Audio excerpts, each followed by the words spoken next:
আসসালামু আলাইকুম ভিউয়ার্স, কেমন আছেন? নিশ্চয়ই সবাই অনেক ভালো আছেন। আমি স্নেহা আজকে আপনাদের সাথে নিয়ে এলাম খুবই দরকারি একটি রেসিপি। এটি রেসিপি বললে ভুল হবে, এটি একটি ওষুধও বলা চলে। এটি আমাদের বাচ্চাদের ঠান্ডা সারাতে খুবই কাজ করে।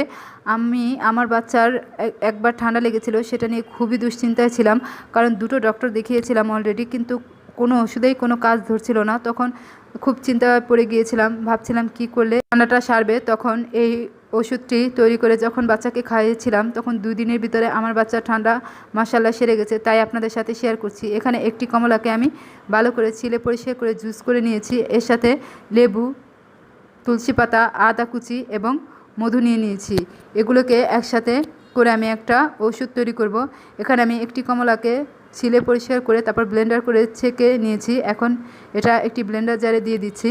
এখানে একটি বড় সাইজ কমলা, এর সাথে আমি আরও যা অ্যাড করব সেটা হচ্ছে 1 চা চামচ পরিমাণ লেবুর রস। এখানে ফ্রেশ লেবুটা দেওয়ার চেষ্টা করবেন। লেবুটা অনেকক্ষণ আগে চিপে রেখে দিবেন না, এটা সাথে সাথে নিয়ে সাথে সাথে দেওয়ার চেষ্টা করবেন। এর সাথে আরও যা দিব সেটা হচ্ছে 2 টেবিল স্পুন পরিমাণ তুলসী পাতা হবে। এগুলোকে ভালো করে পরিষ্কার করে ধুয়ে নিয়েছি। এগুলোকে এখন ব্লেন্ডার জারে দিয়ে দিলাম। এর সাথে যা দিব সেগুলো হচ্ছে আদা কুচি, সেটা 1 টেবিল চামচ পরিমাণ। এর সাথে আরও যা অ্যাড করবো সেটা হচ্ছে মধু। আমার বাচ্চা যেহেতু প্রায় 1 বছরের কাছাকাছি, তাই আমি এখানে মধু ইউজ করছি। আপনাদের বাচ্চা যারা ছোট আছে তাদেরকে আপনারা এখানে তাল মিশ্রি ইউজ করে দিতে পারেন। অবশ্যই সেটা অরিজিনাল তাল মিশ্রি হতে হবে। এখন এগুলোকে দিয়ে আমি ব্লেন্ডার জারে নিয়ে ভালো করে ব্লেন্ড করে নিচ্ছি। এখন এগুলোকে ব্লেন্ড করা হয়ে গেলে একটি পাত্র নিয়ে নিলাম। এখানে আমি বাবুর একটি মামপট নিয়ে নিলাম, তার সাথে একটি স্ট্রেনার নিয়ে এগুলোকে ভালো করে ছেঁকে দিব, যাতে কোনো ধরনের ময়লা না থাকে, বাবুর খেতে অস্বস্তি বোধ না হয়। এখন এগুলোকে আমি ছেঁকে দিচ্ছি।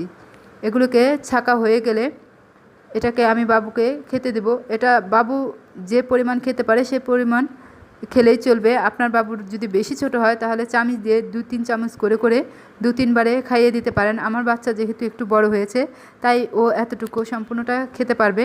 আর এটা যখন আমি আমার বাচ্চাকে তৈরি করে দিয়েছিলাম, মাশাআল্লাহ ও খুব মজা করে খেয়েছিল, কোনো সমস্যা হয়নি এবং ওর ঠান্ডাটা 2 দিনের ভিতরে সেরে গিয়েছিল। অথচ আমি কত ডাক্তার দেখিয়েছি, ওষুধ খাইয়েছি, কোনো কাজ হয়নি।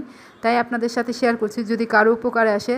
আপনারা সবাই আমার বাচ্চার জন্য এবং আমার জন্য দোয়া করবেন, যাতে আমি আপনাদেরকে আরও সুন্দর সুন্দর রেসিপি উপহার দিতে পারি। আপনাদের বাচ্চার যাতে কিছুটা হলেও উপকার আসে, সেজন্য এই রেসিপিগুলো শেয়ার করা। যারা আমার চ্যানেলটি সাবস্ক্রাইব করেনি, সাবস্ক্রাইব করে অবশ্যই বেল বাটনটি অন করে দেবেন। ধন্যবাদ, পাশে থাকবেন।